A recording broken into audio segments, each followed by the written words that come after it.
পরম করুণাময় মহান সৃষ্টিকর্তার নামে শুরু করছি।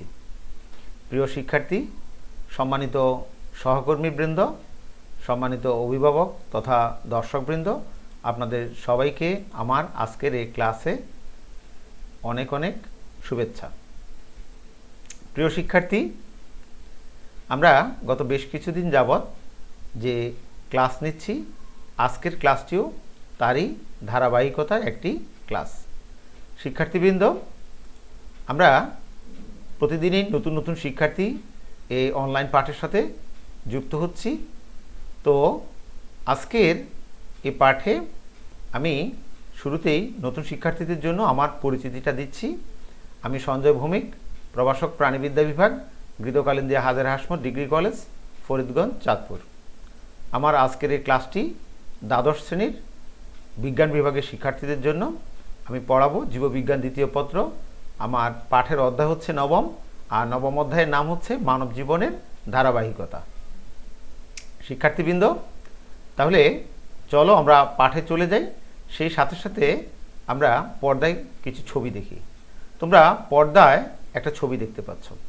ছবিটা দেখে তোমাদের কিছু না বললেও তোমরা বুঝতে পারছ যে ছবিটা কি সংক্রান্ত। পরবর্তী আরও দু একটা ছবি দেখো, তারপর আমরা এর বিষয়ে আমরা মতামত ব্যক্ত করব। এটা হচ্ছে দ্বিতীয় ছবি। তোমরা নিশ্চয়ই ছবিতে দেওয়া জিনিসগুলো দেখে বাজারে প্রচলিত জিনিসটা কি কি কাজে ব্যবহৃত হয় তোমরা ধারণা করতে পারছ।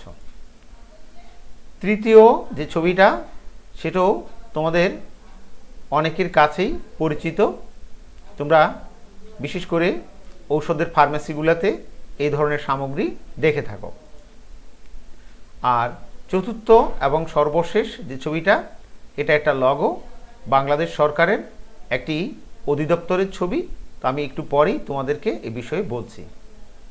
শিক্ষার্থীবৃন্দ, আমরা পরপর চারটি ছবি দেখলাম। এর মধ্যে প্রথম যে ছবিটা দেখেছি সেটা কি? সেটা ছিল একজন গর্ভবতী মহিলার যিনি আসন্ন প্রসবা। পরবর্তী যে ছবিটা দেখলাম সেই ছবিটা হচ্ছে জন্ম নিয়ন্ত্রণ পদ্ধতির এক বিশেষ ধরনের ঔষধ অথবা বড়ির বিভিন্ন ধরনের অর্থাৎ প্যাকেটের নমুনা। তারপরে যে ছবিটা দেখলাম সেটা হচ্ছে জন্ম নিয়ন্ত্রণ পদ্ধতিরই পুরুষের ব্যবহার্য একটা সামগ্রী। আর সর্বশেষ যে ছবিটা দেখলাম সেটা ছিল বাংলাদেশ সরকারের পরিবার পরিকল্পনা অধিদপ্তরের একটা লগো। তাহলে আমরা অনুমান করতে পারছি আমাদের আজকের পাঠের বিষয় কী হবে। অনুমান না, একদম নিশ্চিত করে বলছি, আমাদের আজকের পাঠের বিষয় হচ্ছে গর্ভাবস্থা ও পরিচর্যা, গর্ভনিরোধ পদ্ধতি ও পরিবার পরিকল্পনা। আমরা আজকের এই সংক্ষিপ্ত পাঠে এই তিনটে বিষয় নিয়ে আমরা আলোচনা করব। শিক্ষার্থীবৃন্দ, তাহলে আমরা এই পাঠে যদি মনোযোগী হই কি অর্জন করতে পারবো? আমাদের এই পাঠটির জন্য শিক্ষণফল রাখা আছে। আমরা প্রথমেই বলতে পারবো গর্ভাবস্থায় করণীয় বিষয়গুলো কি সে সম্পর্কে আমরা বলতে পারবো। গর্ভনিরোধক পদ্ধতির সমূহ সম্পর্কে আমরা অর্থাৎ যেগুলো চালু আছে পদ্ধতি আমরা বর্ণনা করতে পারবো। আর পরিবার পরিকল্পনার প্রয়োজনীয়তা ও বাস্তবায়নের উপায় আমরা বর্ণনা করতে পারবো। শিক্ষার্থীবৃন্দ, প্রথমেই বলে রাখা ভালো গর্ভাবস্থা। গর্ভাবস্থা কি? আমরা এর আগের পাঠগুলোতে আমরা পড়িয়েছিলাম ইমপ্ল্যান্টেশন বলে একটা ঘটনা। তো ইমপ্ল্যান্টেশনটা ছিল এরকম, অর্থাৎ নিষিক্ত ডিম্বাণু জরায়ুতে প্রতিস্থাপিত হওয়া। তো আজকে আমরা যাকে গর্ভাবস্থা বলছি, গর্ভাবস্থা হচ্ছে যখন এই ইমপ্ল্যান্টেশনের ঘটনাটা ঘটে, তো তার ঠিক পর থেকে একটা মানব শিশু ভূমিষ্ঠ হওয়ার আগ পর্যন্ত যে অবস্থা সেটাই হচ্ছে গর্ভাবস্থা। আমাদের আজকে পাঠের শিরোনামে একটা জিনিস ছিল গর্ভাবস্থায় পরিচর্যা। এখন পরিচর্যা কেন করব? আসলে গর্ভে যে আছে সে একটা মানব সন্তান। তো শিশুর সুস্বাস্থ্য নিশ্চিত করে গর্ভবতী মায়ের পর্যাপ্ত পুষ্টি ও সেবা, অর্থাৎ আমরা মাকে যদি প্রয়োজনীয় যত্ন এবং সেবা প্রদান করি তাহলে আমরা একটা সুস্থ এবং সুন্দর শিশু পেতে পারি। তাই গর্ভবতী মহিলাদের গর্ভাবস্থায় কিছু নিয়ম বা পালনীয় বিষয় মেনে চলতে হয়। তো আমরা এবার দেখি গর্ভাবস্থায় করণীয় বা পালনীয় বিষয়গুলো কি কি। শিক্ষার্থীরা, আমরা অনেকগুলো বিষয় আছে, তার মধ্যে এক এক করে আমাদের আজকের এই পাঠে কিছু জিনিস উপস্থাপন করব। আসলে আমরা যে জিনিসটা দেখব গর্ভাবস্থায় পালনীয় জিনিসের মধ্যে সর্বপ্রথম হচ্ছে গর্ভবতী মহিলার খাদ্য বা খাবার, তিনি কি খাবেন। তো অবশ্যই তাকে চিকিৎসকের পরামর্শ অনুযায়ী খাদ্য গ্রহণ করতে হবে। এই খাদ্যের মধ্যে প্রোটিনের পরিমাণ থাকবে তুলনামূলকভাবে বেশি, শর্করার পরিমাণ হবে সঠিক, অর্থাৎ কমও না বেশিও না, আর চর্বিযুক্ত খাবার হবে তুলনামূলকভাবে একদম কম।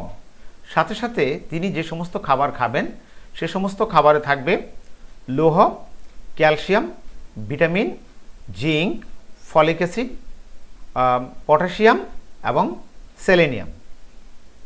সম্ভব হলে গর্ভবতী মহিলা দৈনিক 1 লিটার দুধ পান করবে, তারপরে 2 টুকরো মাছ খাবে, দৈনিক 1টা করে ডিম খাবে, আর তার জন্য খাবারের তালিকায় থাকবে দেশি ঋতুকালীন টাটকা যে সমস্ত ফলগুলো আছে সেগুলো, সম্ভব হলে অঙ্কুরিত ছোলা, আর সবচেয়ে দরকারি যেটা দৈনিক যদি তার অন্য কোনো অসুবিধা না থাকে 6 থেকে 8 গ্লাস পানি। তো এরকমের খাবার দাবার তাকে খেতে হবে। আমরা দ্বিতীয় যে জিনিসটা দেখব পরিচ্ছন্নতা। আমরা কথার কথাই বলে থাকি পরিষ্কার পরিচ্ছন্নতা ঈমানের অঙ্গ। তো গর্ভবতী মহিলার ক্ষেত্রে এই কথাটি আরও বেশি সত্য, তাকে অবশ্যই পরিষ্কার পরিচ্ছন্ন থাকতে হবে। তো পরিষ্কার পরিচ্ছন্ন বললে আমরা যেটা সাধারণত বুঝি সেটা হচ্ছে একদম সরলভাবে গোসল করা।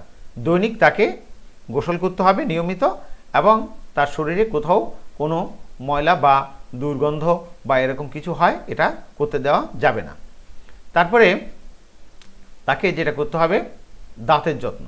গর্ভাবস্থায় খুব সাবধানে দাঁত ব্রাশ করতে হবে, কারণ এই অবস্থায় দাঁতের মাড়িগুলো আলগা থাকে, নরম থাকে, অল্প একটু আঘাতে এখান থেকে ব্লিডিং হতে পারে।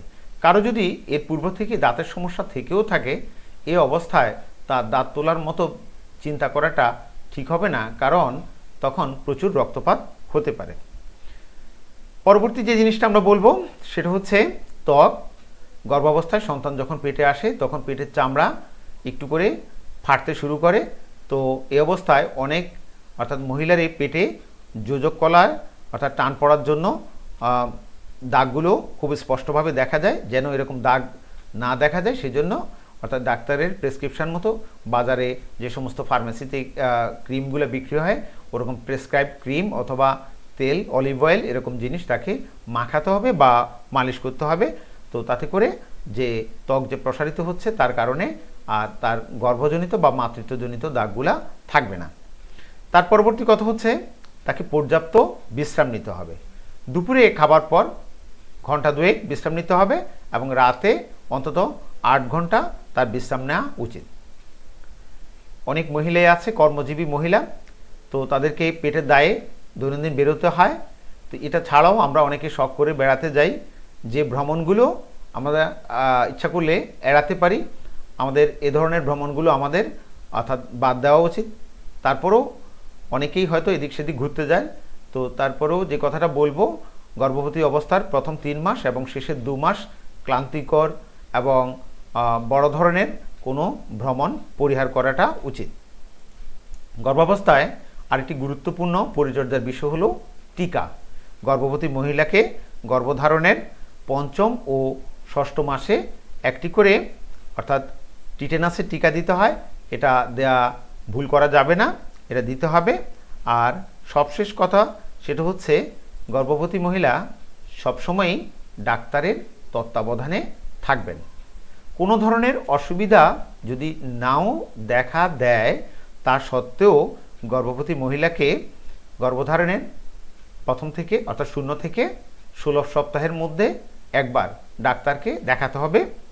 আবার 24 থেকে 28 সপ্তাহের মধ্যে আরেকবার দেখাতে হবে, 32 সপ্তাহে একবার, 36 সপ্তাহে একবার এবং 37 থেকে প্রসব না হওয়া পর্যন্ত যে কতদিন আছে প্রতি সপ্তাহে একবার অন্তত ডাক্তারের শরণাপন্ন হয়ে ডাক্তারকে তার শারীরিক অবস্থা জানাতে হবে এবং পরামর্শ গ্রহণ করতে হবে। এটা হচ্ছে প্রয়োজনীয় পরিচর্যাগুলো।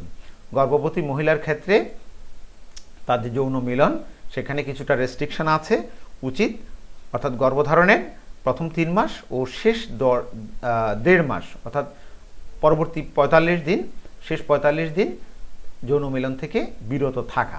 এর কারণটা হচ্ছে এই সময়ে তার স্ত্রী প্রজনন তন্ত্রের নরম কোষকলাসমূহে সংক্রমণের সম্ভাবনা বেশি থাকে। এই সংক্রমণ গর্ভস্থ শিশুকে তথা গর্ভবতী নারীকে আক্রান্ত করতে পারে, তাই উচিত হচ্ছে যৌন মিলন থেকে বিরত থাকা। শিক্ষার্থীবৃন্দ, আমরা এবার যে ছবিটা দেখতে পাচ্ছি সেটা হচ্ছে একটা গর্ভবতী মহিলা এবং সাথে একজন ডাক্তার। তো আমাদের এখানকার শিরোনাম হচ্ছে গর্ভাবস্থায় পরিচর্যার উদ্দেশ্য। আমরা কেন নারীকে গর্ভাবস্থায় পরিচর্যা করব, এর কারণগুলো আমরা খুব সংক্ষেপে বলি। প্রথম কথা হচ্ছে একজন গর্ভবতী নারী তিনি শুধু যে একজন ব্যক্তি তা না, তিনি একজন সন্তান ক্যারি করেন, যেটার মধ্যে আরও একটা প্রাণ থাকে। আমরা সাধারণত ভবিষ্যৎ প্রজন্মের ভালোর কথা চিন্তা করি গর্ভবতী নারীর অর্থাৎ পরিচর্যা করব। তো আমাদের যে কারণগুলো আমরা আজকের এই পাঠে নিয়ে এসেছি, তো তা হচ্ছে গর্ভজনিত কারণে মা ও শিশুর শারীরিক ক্ষতি ও মৃত্যু প্রতিরোধ করা। আমরা এটা হতে দেব না। আর যেটা করতে পারি সেটা হচ্ছে নিরাপদ মাতৃত্বের জন্য গর্ভবতী মায়ের স্বাস্থ্যের উন্নতি করা, নিজের উপর পূর্ণ আস্থা রাখার জন্য মানসিক অবস্থার উন্নতি করা। অনেক নারী অনেক সময় প্রথমবারের মতো যখন মা হয় তখন তার মনে নানা ধরনের ভয়, ভীতি এবং আতঙ্ক কাজ করে। সে আতঙ্ক দূর করার জন্য আমরা এরকম অর্থাৎ তাকে পরিচর্যা করে অর্থাৎ ডাক্তারের শরণাপন্ন হয়ে তার ভয় ভীতিগুলো আমরা দূর করে রাখব। চতুর্থ যে কারণটা আমরা বলবো, গর্ভবতী নারীকে খাদ্য, পুষ্টি ও সাধারণ স্বাস্থ্যবিধি ও শিশু বিষয়ে আমরা শিক্ষাদান করব, তাতে করে সে সন্তান প্রসব পরবর্তী সময়েও নিজের তথা শিশুর যত্ন গ্রহণে সক্ষম হবে। আর সবশেষ কথাটা যেটা বলবো সেটা হচ্ছে একটি সুস্থ সবল সন্তান জন্মদানের মাধ্যমে ভবিষ্যৎ প্রজন্মকে আমরা সুরক্ষিত রাখতে পারবো। এই কারণগুলোর জন্যই আমরা গর্ভবতী অবস্থায় অর্থাৎ গর্ভবতী নারীর যত্ন দেব। এগুলো হচ্ছে গর্ভাবস্থায় পরিচর্যার উদ্দেশ্য। এবার আমরা পাঠের দ্বিতীয় অংশে আসব, গর্ভনিরোধ। আমরা গর্ভনিরোধ বলতে কি বুঝি? প্রাকৃতিক, যান্ত্রিক বা রাসায়নিক যে কোনো উপায়ে শুক্রাণু ও ডিম্বাণুর মিলন তথা নিষেককে বাধাগ্রস্ত করার মাধ্যমে অবাঞ্ছিত বা অনাকাঙ্ক্ষিত সন্তানের যে জন্মরোধ করার পদ্ধতি, ওটাই হচ্ছে গর্ভনিরোধ। জনসংখ্যা বৃদ্ধির ফলে আমরা দেখতে পাচ্ছি নানা ধরনের সমস্যার সৃষ্টি হয় এবং হচ্ছে, তাই অনাকাঙ্ক্ষিত সন্তানের জন্মরোধে আমরা বিভিন্ন ধরনের ব্যবস্থা গ্রহণ করতে পারি। তো যত ধরনের জন্ম নিয়ন্ত্রণ বা গর্ভনিরোধ ব্যবস্থা আছে তাকে আমরা প্রধানত দুভাগে ভাগ করতে পারি। একটা হচ্ছে স্থায়ী পদ্ধতি আর একটা হচ্ছে অস্থায়ী পদ্ধতি। এই দুভাগে আমরা ভাগ করতে পারি। আমরা এখন একটা ছকের মাধ্যমে জিনিসগুলো প্রথমে দেখব, তারপর এক এক করে বিষয়গুলো নিয়ে আমরা আলোচনা করব। আমরা টোটাল শিরোনাম দিয়েছি গর্ভনিরোধক পদ্ধতি, প্রথমত অস্থায়ী, তারপর স্থায়ী। অস্থায়ীর মধ্যে আছে শারীরিক, রাসায়নিক, যান্ত্রিক, শারীরবৃত্তীয় এবং লাস্ট অফ অল গর্ভপাত। আর স্থায়ী পদ্ধতির মধ্যে আছে ভ্যাসেকটমি ও লাইগেশন। তারপরে শারীরিক পদ্ধতি যেটা, সেখানে আছে নিরাপদ সময় পদ্ধতি, আছে শিশ্ন বহিষ্করণ। আর যান্ত্রিক পদ্ধতির মধ্যে আছে কন্ডম, ডায়াফ্রাম, স্পঞ্জ, আইইউডি। শারীরবৃত্তীয় পদ্ধতির মধ্যে আছে জন্ম নিয়ন্ত্রণ বড়ি, ইনজেকশন। তো আমরা এক এক করে এবার জিনিসগুলো ব্যাখ্যা করি। আমরা প্রথমেই অস্থায়ী পদ্ধতি তথা যে শারীরিক পদ্ধতি সেটার কথা ব্যাখ্যা করব। শারীরিক পদ্ধতির প্রথমেই আছে নিরাপদ সময়। আমরা এখানে ডান পাশে নিচে একটা ছবি দেখতে পাচ্ছি, যেখানে আমার মাউস পয়েন্টারটা নাড়াচাড়া করছি। তো এখানে আমরা দেখতে পাচ্ছি রক্তের ফোঁটার মতো কয়েকটা দাগ দেওয়া আছে। আসলে এই জিনিসগুলো হচ্ছে অর্থাৎ রজচক্র চলাকালীন সময়ের প্রতি ইঙ্গিত করা হয়েছে। তো সাধারণত নারীতে অর্থাৎ রজচক্র চলাকালীন প্রথম এক সপ্তাহ এবং শেষের যে সপ্তাহ, এই সপ্তাহে অর্থাৎ এই 2 সপ্তাহে কোনো পরিপক্ক ডিম্বাণু থাকে না, তাই এই সময়টা যৌন মিলনের পক্ষে অর্থাৎ গর্ভধারণ না হওয়ার জন্য একটা উপযুক্ত সময়, এটাকে আমরা বলবো নিরাপদ সময়। তারপরে আমরা দ্বিতীয় যে জিনিসটা বলবো এটার অর্থাৎ শারীরিক পদ্ধতি, এটা হচ্ছে শিশ্ন বহিষ্করণ। এই ঘটনাটা হচ্ছে শুক্রাণু স্খলনের পূর্ব মুহূর্তে শিশ্নকে জনননালীর বাইরে প্রত্যাহার করে এনে অর্থাৎ শুক্রাণু ত্যাগ করার প্রক্রিয়া, এটাকে বলা হচ্ছে শিশ্ন বহিষ্করণ। তারপরে আমরা যেটা বলবো রাসায়নিক পদ্ধতি। রাসায়নিক পদ্ধতি আমাদের দেশে খুব একটা বেশি প্রচলিত পদ্ধতি আমরা দেখি না, তারপরও বিশ্বের অনেক দেশে এই ধরনের পদ্ধতি চালু আছে। তো রাসায়নিক পদ্ধতিতে সাধারণত যে জিনিসগুলো ব্যবহার করা হয় তা হচ্ছে শুক্রনাশক, বিভিন্ন ধরনের জেলি, ক্রিম, ফেনা, ফোম বড়ি, এই জিনিসগুলো আমরা ব্যবহার করতে দেখি। আমরা সেরকম একটা ছবি দেখি, এটার নাম হচ্ছে স্পার্মিসাইড, অর্থাৎ এটা স্পামকে মেরে ফেলে। এই ধরনের জেল সাধারণত যৌন মিলনের পূর্বে স্ত্রী যোনির ভেতরে স্থাপন করতে হয়। এরা সাধারণত 20 থেকে 30 মিনিট বা ক্ষেত্র বিশেষে আরও বেশিক্ষণ সময় কার্যকর থাকে। এই সময়ের মধ্যে যৌন মিলন ঘটলে এরা শুক্রাণুকে মেরে ফেলতে পারে। আমাদের তৃতীয় পদ্ধতিটি হচ্ছে যান্ত্রিক পদ্ধতি। এক্ষেত্রে আমরা খুব প্রচলিত যে জিনিসটা আমাদের সমাজে দেখি বা আমরা এখানে সেখানে দেখতে পাই, সেই জিনিসটা নিয়ে আমরা আলোচনা করব। যান্ত্রিক পদ্ধতির প্রথম পদ্ধতিটি হচ্ছে কন্ডম। এটা একটা রাবারের তৈরি থলি বিশেষ, সাধারণত যৌন মিলনের পূর্বে যিনি পুরুষ সঙ্গী তিনি এটা তার প্রজনন অঙ্গকে আবৃত করে নেন এবং তাতে যদি শুক্রাণু স্খলিত হয় সেটা আর ডিম্বাণুর সাথে মিলনের সুযোগ পায় না। দ্বিতীয় যে জিনিসটা, এটাকে বলা হচ্ছে ডায়াফ্রাম। ডায়াফ্রাম এটাও সেম অ্যাজ কন্ডম, অনেকে ফিমেলরা এটা ব্যবহার করে, এজন্য এটাকে ফেমিডম এরকম নামও দিয়ে থাকে। এখানেও একটা রাবারের থলি বিশেষ, তবে তার মাথায় দুটো রিংয়ের মতো জিনিস থাকে। নিজে খুব দক্ষতা অর্জন করে অথবা কোনো সহযোগীর সাহায্যে এটা প্রজনন অঙ্গের অভ্যন্তরে অর্থাৎ জরায়ু পর্যন্ত পৌঁছাতে হয়। সাধারণত এটাকে যৌন মিলনের 6 ঘন্টা পর্যন্ত প্রজননতন্ত্রের অভ্যন্তরে রাখতে হয়। এখানে এর ভেতরে শুক্রাণু স্খলিত হলে সেটা আর ডিম্বাণুর সাথে মিলনের সুযোগ পায় না এবং ক্ষেত্রবিশেষে এটা প্রজনন অঙ্গের সুরক্ষা তথা যৌন ব্যাধি প্রতিরোধেও সক্ষম। আমরা সেটার একটা ছবি দেখি, আমরা এটা দেখছি কন্ডমের ছবি। আবার এটা হচ্ছে যে ডায়াফ্রামের কথা এতক্ষণ বললাম, সে ডায়াফ্রাম। আমাদের যান্ত্রিক পদ্ধতির তৃতীয় যে জিনিসটা তার নাম হচ্ছে স্পঞ্জ। এই ধরনের স্পঞ্জের একটা জিনিস যেটা ভিজিয়ে প্রজনন অঙ্গ তথা যৌনের ভিতরে স্থাপন করতে হয়। একবার স্থাপন করা হলে স্থাপনের পর মুহূর্ত থেকে এটা প্রায় 24 ঘন্টা কার্যকর থাকে, তারপর একে বের করে এনে ফেলে দিতে হয়। আমাদের চতুর্থ যে পদ্ধতিটা সেটার নাম হচ্ছে আইইউডি। আসলে এর পুরো নামটা হচ্ছে ইন্ট্রা ইউটেরাইন ডিভাইস।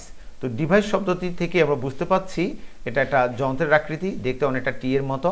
এটা কখনো কখনো প্লাস্টিক, কখনো কখনো তামা, কখনো কখনো স্টেইনলেস স্টিল ইত্যাদি বিভিন্ন সামগ্রীর সমন্বয়ে তৈরি হয়। তো এই যে আইইউডি, এটা যখন ব্যবহার করা হয় এটা অভিজ্ঞ কোনো নার্সের সহযোগিতায় জরায়ুর অভ্যন্তরে অর্থাৎ বসিয়ে দেওয়া হয় এবং একবার বসানোর পর দীর্ঘদিন এটা কার্যকর থাকে। অর্থাৎ যারা দীর্ঘমেয়াদে অস্থায়ী জন্ম নিয়ন্ত্রণ পদ্ধতি অবলম্বন করতে চান, এটা হচ্ছে তাদের জন্য উপযুক্ত একটা ব্যবস্থা। এই ডিভাইস কি করে জরায়ুর অভ্যন্তরে ইমপ্লান্টেশন ঘটতে বাধা প্রদান করে। তারপরে আমরা চলে যাব শারীরবৃত্তীয় পদ্ধতি। শারীরবৃত্তীয় পদ্ধতির মধ্যে প্রথমটা হচ্ছে জন্ম নিয়ন্ত্রণ বড়ি, যেটা আমাদের সমাজে অতি বেশি পরিচিত। বিভিন্ন কোম্পানির বিভিন্ন ব্র্যান্ডের অনেক জন্ম নিয়ন্ত্রণ বড়ি আছে। সাধারণত যারা সক্ষম দম্পতি সন্তান জন্মদানে সক্ষম, এরা রজচক্রের 5ম দিন থেকে 25তম দিন পর্যন্ত একটি করে বড়ি দৈনিক খেয়ে থাকেন। এই ধরনের বড়িগুলো বিভিন্ন মাত্রার এস্ট্রোজেন এবং প্রোজেস্টেরন হরমোনের সংমিশ্রণে তৈরি করা থাকে। তো এটা মোটামুটি গর্ভ নিরোধের ক্ষেত্রে ভালোই কার্যকর, কিন্তু এই ধরনের বড়ি দীর্ঘমেয়াদে শারীরিক কিছু প্রতিক্রিয়ারও আশঙ্কা করা যায়। তারপর হচ্ছে আমাদের ইনজেকশন জন্ম নিয়ন্ত্রণ অর্থাৎ করার জন্য অনেকেই ইদানিং বড়ির ঝামেলায় না গিয়ে ইনজেকশন নেন। একবার ইনজেকশন নিলে সেগুলো কমপক্ষে 3 মাসের মতো বা ক্ষেত্রবিশেষে আরও বেশি মেয়াদের ইনজেকশন আছে, কার্যকর থাকে। তবে এগুলোর শারীরিক প্রতিক্রিয়া, পার্শ্ব প্রতিক্রিয়া আছে বলে শোনা যায়। তবে বিজ্ঞানী মহল প্রতিনিয়তই এদের অর্থাৎ পার্শ্ব প্রতিক্রিয়া কমানোর জন্য এদের উপরে গবেষণা করে যাচ্ছেন।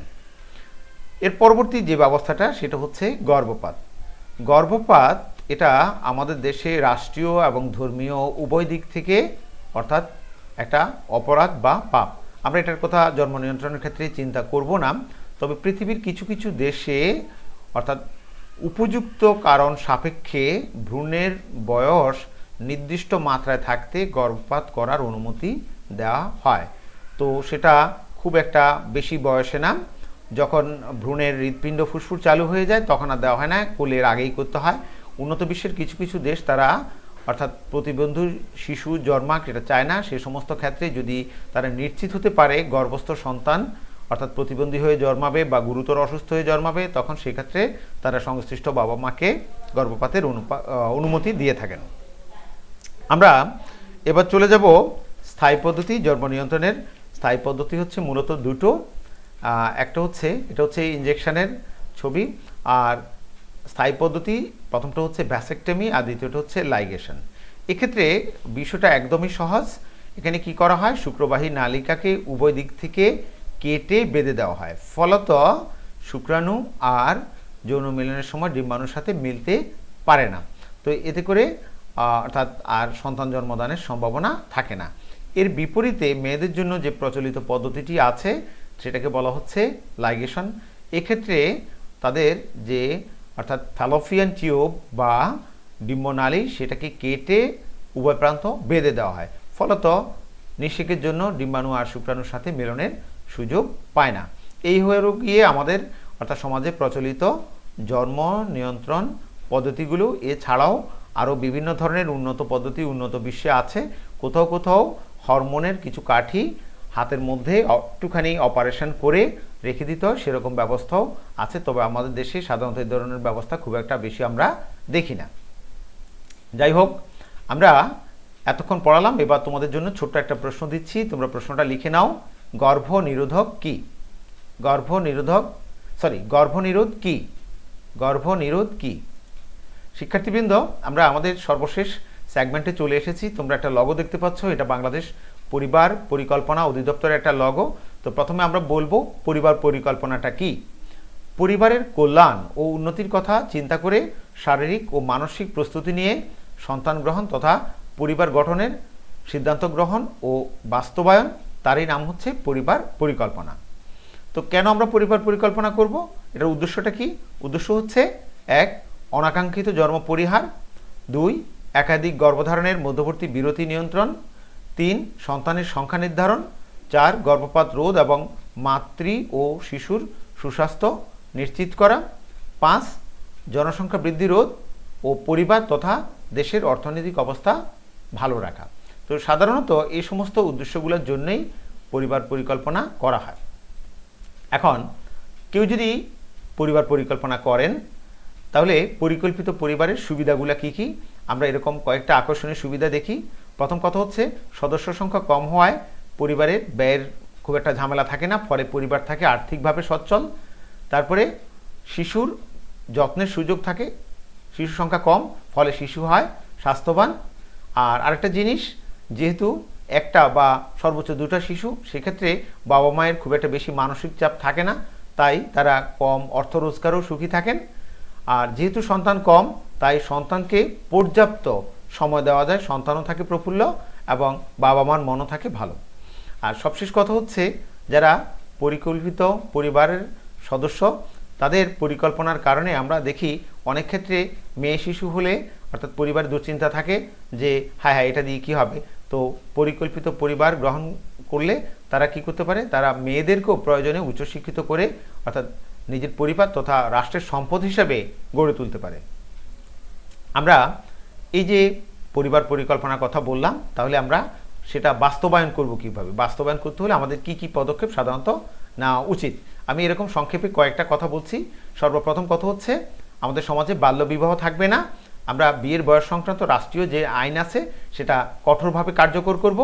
তারপরে আমাদের এক সন্তানই যথেষ্ট, এই স্লোগানটাকে আমরা মেনে চলব এবং কার্যকর করার জন্য যারা অর্থাৎ আইন প্রয়োগ করেন তাদের প্রতি আমরা চাপ দেব যাতে আইনটা সঠিকভাবে বাস্তবায়িত হয়। আর যদিও কিছু কিছু ধর্মে বহু বিবাহ নিষিদ্ধ নয়, তারপরেও আমরা কি করব, বহু বিবাহের পক্ষে আমরা খুব বেশি মত দেব না। বহু বিবাহ তথা বেশি সন্তান উৎপাদনকে আমরা নিরুৎসাহিত করব। কারণ যেহেতু রাষ্ট্রীয় এরকম কোনো আইন নাই কে কটা বিয়ে করতে পারবে, তা আমরা কাউকে এই জন্য খুব বেশি চাপাচাপি করতে পারবো না, তবে আমরা নিরুৎসাহিত করব। তারপরে জনসংখ্যা বৃদ্ধি হলে দেখা যায় যে স্কুল কলেজে ঠিকমতো জায়গা পাওয়া যায় না, গাড়িতে সিট পাওয়া যায় না। তো আমরা আজকে যারা তরুণ প্রজন্ম আছি, যারা আগামী দিনের অর্থাৎ দেশের কর্ণধার হব, আমাদেরকে স্কুল কলেজে আমাদের শিক্ষকবৃন্দ এই বিষয়ে শিক্ষা দেবেন, আমরা সেটা বাস্তব জীবনে প্রয়োগ করব। আর যে সমস্ত জন্ম নিয়ন্ত্রণ সামগ্রীর প্রচলন আছে দেশে, সেগুলো যারা অর্থাৎ সক্ষম দম্পতি তাদেরকে রাষ্ট্রীয়ভাবে বিনামূল্যে প্রদানের ব্যবস্থা করতে হবে, যাতে তারা পয়সার ভয়ে জন্ম নিয়ন্ত্রণ থেকে পিছিয়ে না আসে। আর সবশেষ কথা হচ্ছে, যে সমস্ত পরিবার এরই মধ্যে দেখা গেছে যে এক সন্তান নিয়েই অর্থাৎ জীবন কাটিয়ে দিচ্ছেন, যাদের পরিবারে সন্তান সংখ্যা এক, এ ধরনের সন্তানকে পড়াশোনা বা অন্য কোনো ক্ষেত্রে নগদ অর্থ প্রণোদনা বা অন্য কোনো পুরস্কারে পুরস্কৃত করা যেতে পারে, যা দেখে অন্যান্যরাও উৎসাহিত হবে। এই জিনিসগুলো মোটামুটি কার্যকর করলে আমাদের পরিবার পরিকল্পনা অর্থাৎ বাস্তবায়ন হবে বলে আমাদের ধারণা। আমরা তোমাদের জন্য একটা কাজ দিচ্ছি। তো কদল করবে গর্ভাবস্থায় পরিচর্যার উদ্দেশ্য, তোমরা বাড়িতে খাতায় লিখে প্র্যাকটিস করবে। আর খদল গর্ভাবস্থায় পরিচর্যাজনিত 5টি নিয়ম। তাহলে এক দলের জন্য দেওয়া হয়েছে পরিচর্যার উদ্দেশ্য, আরেক দলের জন্য দেওয়া হয়েছে পরিচর্যার 5টা নিয়ম। কোন কোন নিয়মগুলো আমরা গর্ভাবস্থায় অনুসরণ করব। তোমাদের জন্য ছোটোখাটো 2-4টা প্রশ্ন রাখা আছে। তো বহু নির্বাচনী প্রশ্ন, আমি তোমাদেরকে সাহায্য করব, তোমরা আমার সাথে তোমাদের উত্তরগুলো মনে মনে মিলিয়ে নাও। প্রথম প্রশ্নটা আমাদের পর্দায় এসে গেছে, আমরা একটু প্রথম প্রশ্নটা নিয়ে কথা বলি। কোনটি পুরুষের জন্ম নিয়ন্ত্রণ পদ্ধতি? Diaphragm, implant, tubectomy, vasectomy. তো আমার মনে হয় এর উত্তরটা হবে ভ্যাসেক্টমি। তারপর দেখো দ্বিতীয় প্রশ্নটা, গর্ভাবস্থায় কোষ্ঠকাঠিন্য থেকে মুক্ত থাকতে করণীয় কি? তো কি করণীয় আমরা দেখি, তেল চর্বি খাওয়া, বেশি মাংস ভোজন, শাকসবজি খাওয়া, কাজকর্ম না করা। এর উত্তরটা শাকসবজি খাওয়া হবে। আমরা পরবর্তী দুটো প্রশ্ন দেখি একটু। পরবর্তী প্রশ্ন, বিনা খরচে জন্ম নিয়ন্ত্রণ পদ্ধতি হলো ডায়াফ্রাম, রাসায়নিক জেলি, আইইউডি, নিরাপদ সময়। এটার উত্তরটা হবে নিরাপদ সময় নির্বাচন। মহিলাদের দীর্ঘমেয়াদী অস্থায়ী জন্ম নিয়ন্ত্রণ পদ্ধতি কোনটি? লাইগেশন, ভ্যাসেক্টমি, আইইউডি, মুখে খাবার বড়ি। তো দীর্ঘমেয়াদী অস্থায়ী এটা হচ্ছে আইইউডি। শিক্ষার্থীবৃন্দ, আশা করি তোমরা তোমাদের মনের উত্তরের সাথে মিলিয়ে নিয়েছো। কারো কোনো দ্বিমত থাকলে কমেন্ট বক্সে লিখে জানাবে, আমি উত্তর দেওয়ার চেষ্টা করব। শিক্ষার্থীবৃন্দ, আমাদের যাওয়ার সময় প্রায় হয়ে এলো। তার আগে আমরা বাড়িতে প্র্যাকটিসের জন্য একটা কাজ দিচ্ছি, তোমরা প্রশ্নটা লিখে নাও দ্রুত। একজন সুস্থ মাই কেবল পারেন একটি সুস্থ শিশুর জন্ম দিতে। একজন সুস্থ মাই কেবল পারেন একটি সুস্থ শিশুর জন্ম দিতে। নারীর গর্ভাবস্থায় পরিচর্যার আলোকে বিষয়টি ব্যাখ্যা করো। শিক্ষার্থীবৃন্দ, যেমনটি বলছিলাম, আমার আজকের ক্লাস এ পর্যন্তই শেষ। তোমরা সবাই ভালো থেকো, সুস্থ থেকো। তো তোমাদের সবাইকে ধন্যবাদ জানিয়ে আজকের ক্লাসটা এখানেই শেষ করছি। ধন্যবাদ।